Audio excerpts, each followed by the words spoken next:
Hello नमस्ते, स्वागत छ हजुरहरूलाई नेपाल अनलाइन स्कुलमा। अब आज हामीले पढ्न गइरहेको छौँ डेटा वेयर हाउस भन्ने टपिक है। यो चाहिँ के को हो त, data warehouse and data mining सब्जेक्टको सेकेन्ड भिडियो है।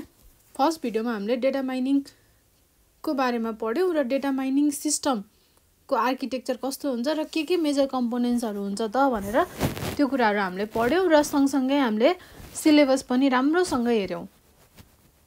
कुन च्याप्टर कति टिचिङ आवरको छ र कुन च्याप्टरमा के टपिकहरू छ भनेर हामीले सिलेबस एकदमै डिपली हेऱ्यौँ है।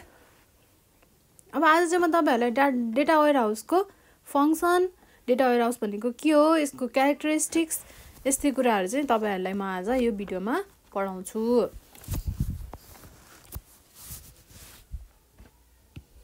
ल, डेटा वेयर हाउस भनेको the term data warehouse, खासमा डेटा वेयर हाउस भनेको कलेक्सन हो के डेटाको, अथवा डेटा अथवा इन्फर्मेसन जे भने पनि त्यसको चाहिँ कलेक्सन हो from multiple sources. The term data warehouse was first coined by Bill Inman in 1990. According to Inman को अनुसार डेटा वेयर हाउस भनेको के रहेछ त? Data warehouse is a subject oriented, त्यसपछि integrated,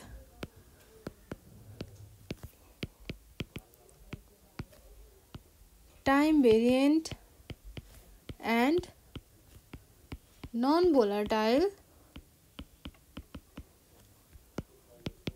collection of data। यति रहेछ Bill इनमनको अकर्डिङ डेटा वेयर हाउस भनेको है। अब नर्मली डेटा वेयर हाउसलाई हामीले के पनि भन्न सकिन्छ त? Data ware house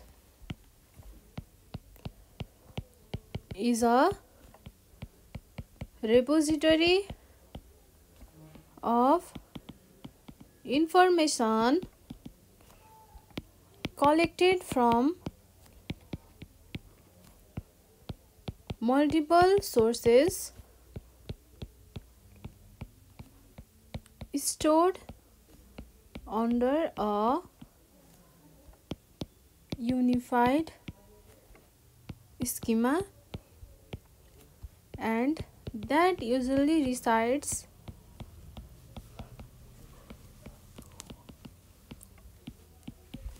at a single site।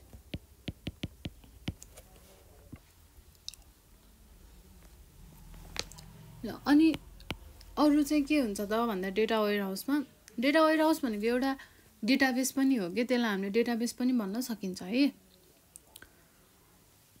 जुन चाहिँ कुनै पनि एउटा अर्गनाइजेसनको चाहिँ अपरेसनल डेटाबेस भन्दा अलिकति सेपरेटली राखेको हुन्छ। तर फेरि डेटाबेस र डेटा वेयर हाउस एउटै भन्न चाहिँ खोजेको होइन। डेटा वेयर हाउस भनेको पनि अ काइन्ड अफ डेटाबेस नै हो, जहाँ चाहिँ धेरै डेटाहरू स्टोर हुन्छ फ्रम मल्टिपल सोर्सेस, धेरै ठाउँबाट आएको डेटाहरू चाहिँ आएर त्यो ठाउँमा आएर स्टोर हुन्छ। र डेटाबेस भनेको पनि त के हो त, धेरै डेटाहरूको कलेक्सन हो होइन। तर डेटा वेयर हाउस चाहिँ kept separate from organizational operational database। अनि डेटा वेयर हाउसमा के पनि हुन्छ त भन्दाखेरि हिस्टोरिकल डेटाहरू हुन्छ, एकदम पास्टको डेटाहरू पनि हुन्छ, जसले चाहिँ बिजनेस एनालाइसिसमा पनि हेल्प गर्छ। ल, data warehouse is a database, तर which is kept separate from organizational's operational database।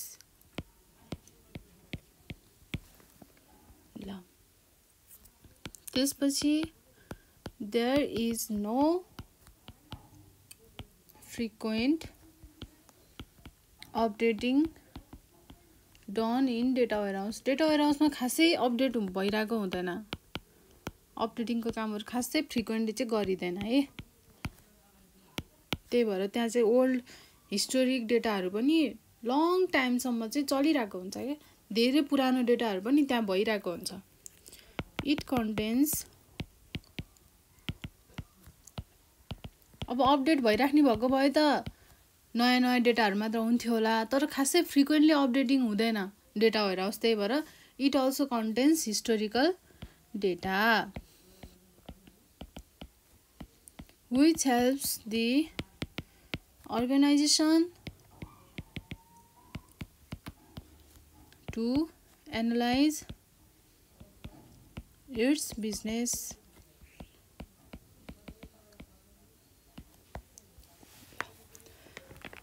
अब हामी हेर्छौं डेटा वेयरहाउस को फीचर्स अथवा के हो त characteristics. What are the characteristics of data warehouse भनेर एक्जाममा सोध्न सक्छ। अब अघि हामीले इनमोन बिल इनमोनले के भनेको थियो त,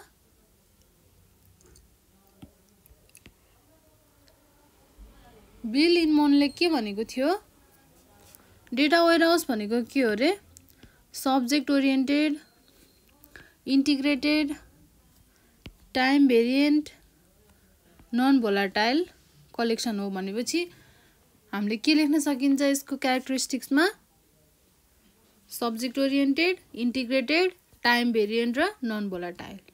ल के रहेछ त, सब्जेक्ट ओरिएन्टेड, इन्टिग्रेटेड,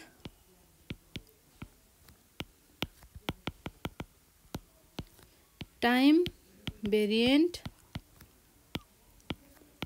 र नन भोलाटाइल है। यति चाहिँ के रहेछ त क्यारेक्टरिस्टिक्स रहेछ डेटा वेयरहाउसको। ल अब हामी एउटा एउटा पोइन्टलाई डिस्क्राइब गरौँ।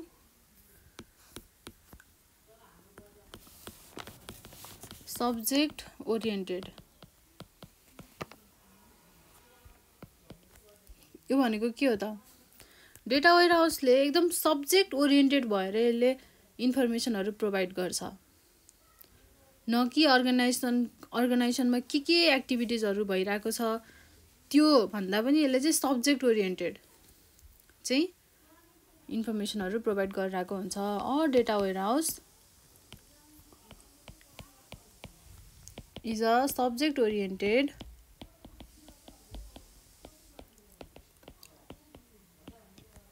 because it provides information around a subject। कुनै एउटा सब्जेक्टमा बेस भएर चाहिँ यसले इन्फर्मेसनहरु प्रोभाइड गर्छ, rather than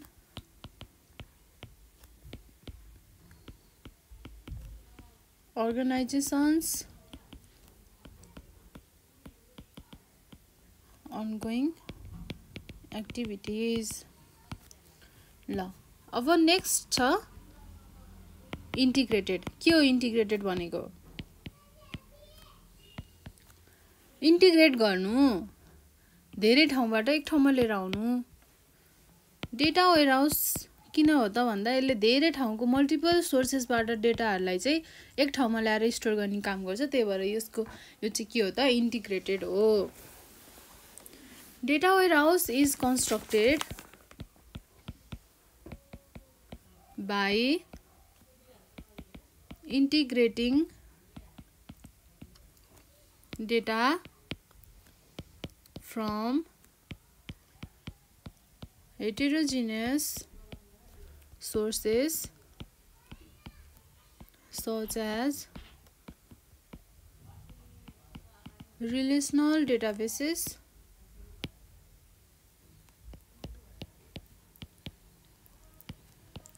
flat files etc. अब थर्डमा हेरौँ टाइम भेरिएन्ट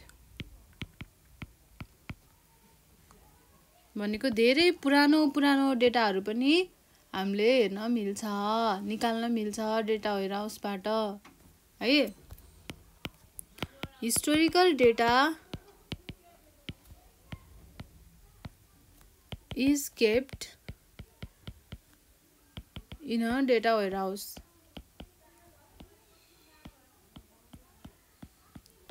For example, पुरानो डेटाहरू हुन्छ भनेपछि के हुन्छ त जसले पनि पुरानो डेटाहरूलाई त्यहाँबाट रिट्राइभ गर्न सक्यो निकाल्न सक्यो. One can retrieve data from 3 months. 3 महिना अगाडिको सबै डेटा हेर्न मिल्यो अथवा 12 months or even older data अझै त्यो भन्दा पनि पुरानो डेटाहरू from a data warehouse है ल अब अर्को छ नन भोलाटाइल भनेको के हो त नन भोलाटाइल भनेको सधैँभरिसम्म लङ टर्मसम्म चाहिँ रहिराख्ने भनेको एक फेर हामीले डेटा वेयरहाउसमा डेटा हालिसकेपछि के हुन्छ त्यहाँबाट चेन्ज हुँदैन प्रिभियस डेटाहरू कहिले पनि चाहिँ रिमुभ हुँदैन नयाँ डेटा हाल्दाखेरि भनेपछि के भयो त त्यो नन भोलाटाइल भयो. अब हाम्रो दिमाग के हो भोलाटाइल हो कि नन भोलाटाइल हो त अभियसली भोलाटाइल हैन किनभने के कुरा याद हुन्छ त हामीलाई लङ टर्मसम्म के याद हुन्छ त अब तपाईहरु अहिले एक्जाममा यति पढ्नुहुन्छ एक्जाम हलबाट निस्किदाखेरि डेटा वेयरहाउसको क्यारेक्टरिस्टिक्स भन् त ल भन्यो भने के हो खै के लेखेर आथे खै मलाई थाहा भएन लेख्न त लेखेको तर के लेखेको भनिन्छ नि हो हाम्रो दिमाग के हो त भोलाटाइल हो केही कुरा अडेर बस्दैन ल once data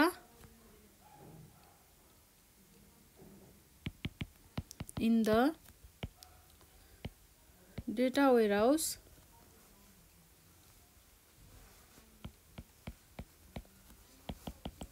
it will not change.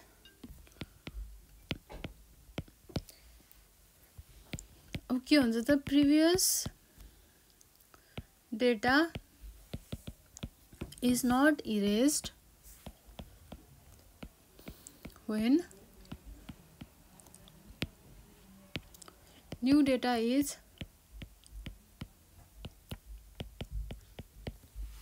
added to it.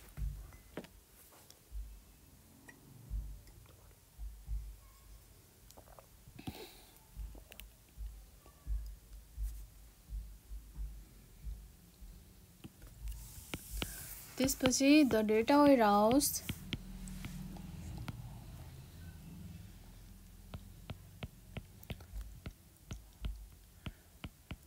does not require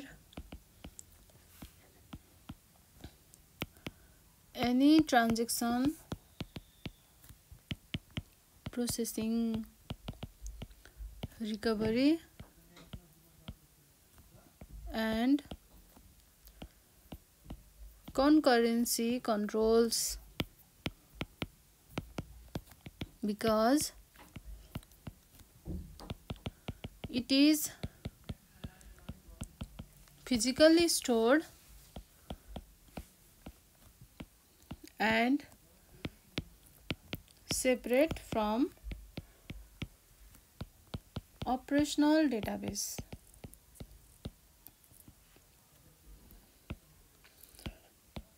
अब यसलाई रिकभरी ट्रान्जेक्सन प्रोसेसिङ यस्तो केही पनि चाहिँदैन डेटा वेयरहाउसलाई किन भन्दा यो चाहिँ फिजिकली स्टोर भएको हुन्छ र कहाँ हुन्छ त भन्दा अपरेसनल डेटाबेस भन्दा कुनै पनि अर्गनाइजेसनको अपरेसनल डेटाबेस उनीहरुको एकदम कामको हुन्छ नि इम्पोर्टेन्ट त्यस्तो खालको डेटाबेस भन्दा चाहिँ ठ्याक्क सेपरेटली चाहिँ राखेको हुन्छ त्यसले गर्दा त्यसलाई कुनै ट्रान्जेक्सन प्रोसेसिङ रिकभरीहरूको कुराहरू चाहिँ केही पनि पर्दैन।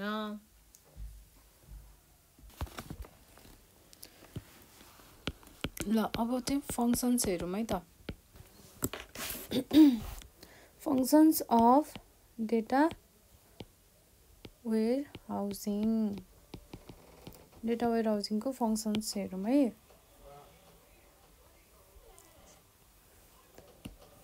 ल डेटा वेयर हाउस भयो भने हामीले के चिजहरू गर्न सकिन्छ भन्ने कुराहरू चाहिँ फङ्सनमा हेरौँ है।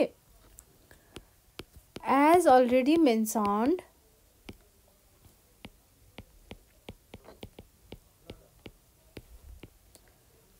data warehousing is a method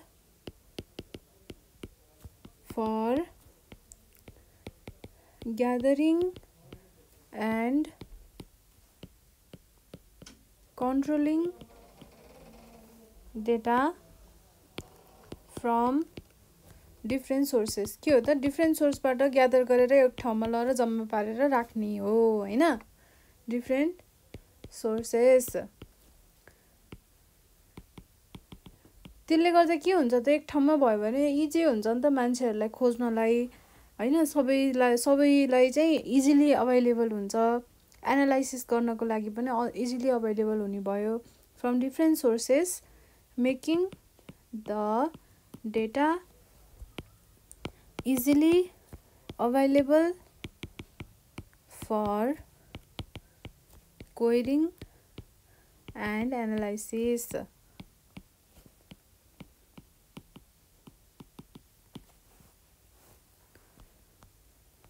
अब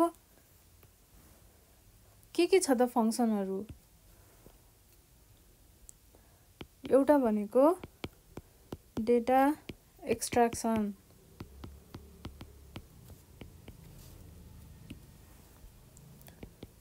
involves gathering data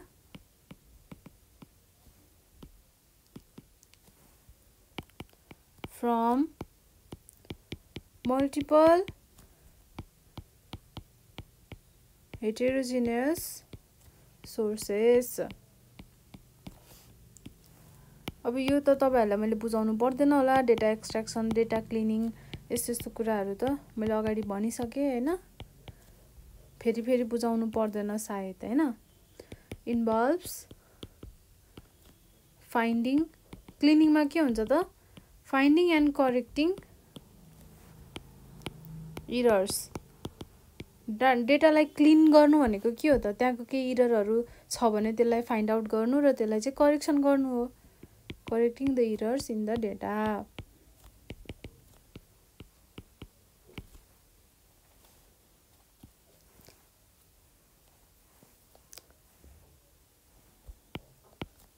त्यसपछि data transformation,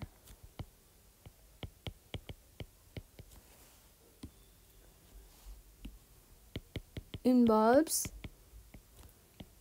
converting the data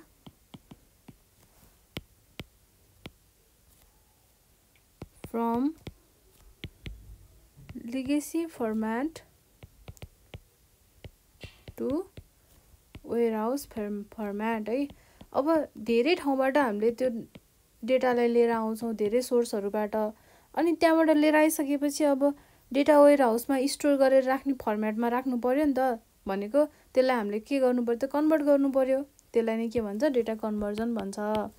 त्यसपछि अर्को छ data loading,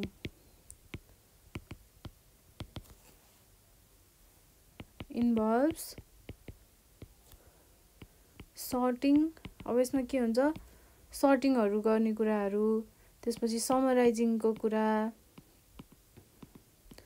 समराइजिङ, consolidating, checking integrity,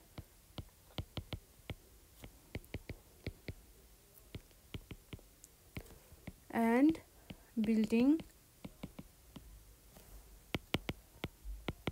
indices and partitions। ल अब अर्को लास्ट के छ त रिफ्रेसिङ।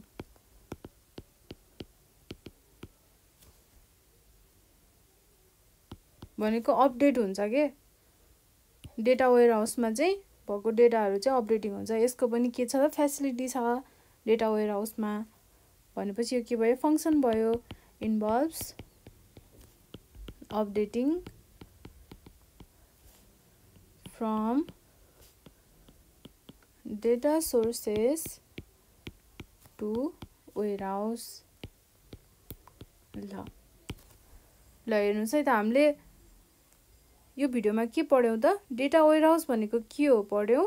त्यसपछि हामीले डेटा वेयरहाउसको क्यारेक्टरिस्टिक्स के रहेछ त्यो पनि पढ्यौँ। के रहेछ त सब्जेक्ट ओरिएन्टेड रहेछ, त्यसपछि इन्टिग्रेटेड रहेछ भनेको भेरियस सोर्सेसबाट चाहिँ इन्टिग्रेसन हुँदो रहेछ। टाइम भेरिएन्ट भनेको पुरानो डेटाहरू पनि हुँदो रहेछ, नन भोलाटाइल हुँदो रहेछ, नयाँ डेटाहरू हाल्दाखेरि प्रिभियस डेटा इरेज हुँदो रहेनछ हैन, यी कुराहरू पढ्यौँ। अब त्यसपछि फङ्सन पढ्यौँ हामीले। फङ्सनमा के पढ्यौँ, data extraction, data cleaning, data transformation, data loading र रिफ्रेसिङ। ल यो चाहिँ थियो डेटा वेयरहाउसिङको